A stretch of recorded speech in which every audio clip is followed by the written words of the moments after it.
Hey everybody, Techie1001 here to bring you yet another story of meniality and insignificance from my minimum wage job. Okay, so I was working the late shift last night. I was working till close, and it's because it's the holidays, our store is actually open 2 extra hours. It opens an hour early and it closes an hour later. However, whoever came up with that idea or that concept really didn't know this area that well, because maybe in bigger areas and bigger cities when there's actually people around to go in and shop for later, that could work. But around here where most people are like off the streets at like 8 o'clock, 9 o'clock at night, especially when it's in the winter and it's cold and it's blowing snow and people really don't want to go outside, that's kind of a stupid idea. So that's when you have people like I don't think we got a single customer after 9 o'clock. We closed at 10, then we got a single person after 9 o'clock. So basically we're just, fucking around in the store, talking and whatever. And I was talking to one of my fellow associates, who shall remain nameless, although her name begins with a C. You know damn well who I'm talking about. Anyway, so we were just talking about whatever, and I think I brought up, like YouTube at some point, which I often do because it's really the most interesting part of my life. You have to be careful, though, whenever I bring that up, because if you have any weird hobby, which, like, if you say, oh, what's your hobby? Oh, I like baseball. Okay, people know what that is. But if you say, oh, what's your hobby? Parkour. Not everybody knows what parkour is, especially since, like, older people wouldn't have no fucking idea what you're talking about. But, so whenever I bring up YouTube, though, I'm like, okay, it's a hobby. I film videos, I put them on YouTube, and I make money. And that dumbfounds so many people. That dumbfounds people how the hell I can make money off of that. Like, how do you make money? I'm like, ads?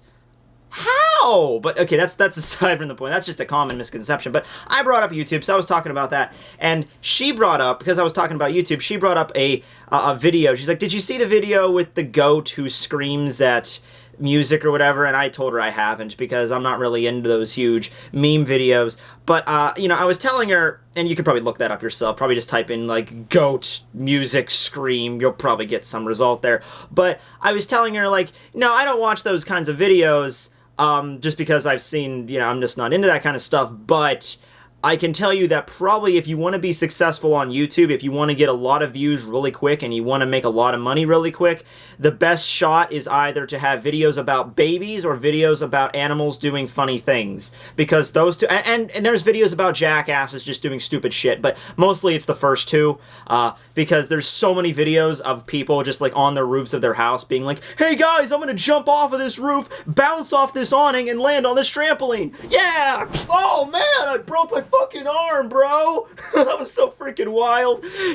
There's too many videos of that, and ever since like Tosh.0 and Ray William Johnson hit the scene, it's been kind of like way overplayed, to the point where people are just doing it just so they can intentionally injure themselves. I heard a story once where a bunch of people, they actually thought that if they did something that stupid and they hurt themselves intentionally, but they made it look like an accident, they thought that their video was going to get a shit ton of views, and they were going to get paid off from YouTube, and they were going to get, they would be able to pay for everything after that. So they intentionally hurt themselves, and I don't think it went anywhere. I think the video actually did get a couple million views, but it's nothing, it's nothing of the level of, like, the standard memes, or, like, Charlie bit my finger again, or David after Dentist. It was nothing upon that level. It was just them, making a couple million views. And I have a friend on YouTube that I actually went to school with that actually has more subs than me. She thinks she has, like, 10,000, and she has about 5 or 6 million views, and she does get paid, but it's not nearly enough for her to sustain herself. So whatever amount of money those idiots made was not even close to being able to probably even pay for this dude's hospital bill. But anyway, that's beside the point. So I started thinking, though, I'm like, yeah, that's kind of a jip, because if there's people on YouTube that actually have actual talent, and I'm not roping myself in with that crowd. I'm just saying there's actually people on YouTube that try.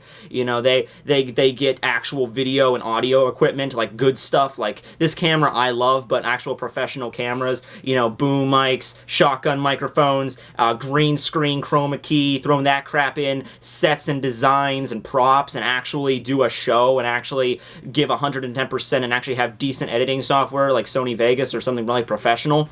And then there's people that just upload a picture of their cat in a bathtub, and it's like, oh wow, watch the ratings skyrocket overnight.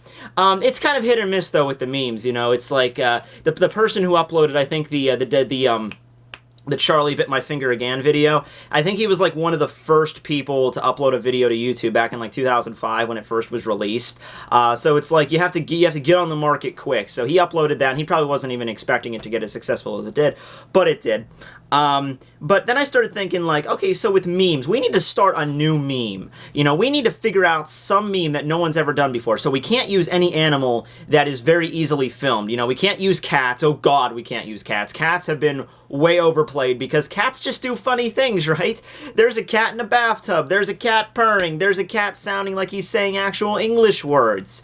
This is entertainment. You know, here, I'll just send this video to you at work. Watch it. Like, that was funny. Like, you know, so we can't use cats. Cats are overplayed. So are dogs. So are hamsters. And any animal that can be easily domesticated in your house, even if it's something obscure, like a freaking, I don't know, like a snake. That's even been overplayed. And, you know, even like a goat. A goat would be something that would be not exactly everybody has in their household, but you can get your hands on a goat if you have enough money and you have the resources to feed and, you know, pay for a goat. You can keep a goat. So I started thinking, like, we need to get a meme off an animal that nobody just owns in their house. Or, you know, the people that do own them in their house are like rich billionaires that just decided to buy them just for the sake of like, oh yes, I needed this giraffe in my garage because it really adds artistic flair to the back shed where I keep my elephant. You know, it's something like rich eccentric douchebag like that. So I'm starting to think, okay, what is the one animal I can think of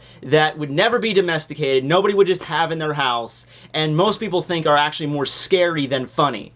So I'm thinking, great white sharks. We need to make a meme out of great white sharks. And I'm not talking about like a still photo meme, you know, where, you know, you put like a caption over a shark like from Jaws and like, Jaws, your argument is invalid or shit like that. I'm talking like actual video up close to a shark doing some funny shit. And the sad thing is, I don't think we have that. When the closest thing you can think of to a shark meme is Sammy the Sharingan shark, that's kind of sad. Well, hi there, everybody. It's Sammy, the Sharingan Shark. Sorry I can't talk for very long. I gotta head over to Orlando Beach so I could use Silky-Yummy on a bunch of swimmers so I could get my mid-afternoon meal. Anyway, nice talking to you, everybody.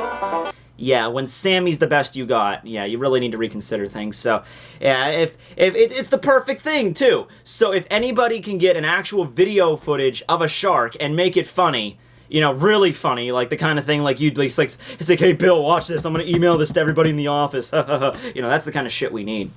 So yeah, that was just a random video about memes and the power they hold. You know, most people look at memes, they get a good chuckle, and they'll be thinking, some people either have a good chuckle or they think it's stupid. But regardless of what reaction you have, if they get popular enough, very easy way to get up views, likes, subscribe. Well, maybe not subscribers too much, but certainly views, likes, and money if you monetize it. And if it's your own, if it's your own cat or something, oh, that's what YouTube is designed for, right? Screw the copyright infringement shit. All you need to do is film your cat. That's how real people make money off of YouTube. No shit, right? All right. Well, hope you guys enjoyed. Techie1001 signing out.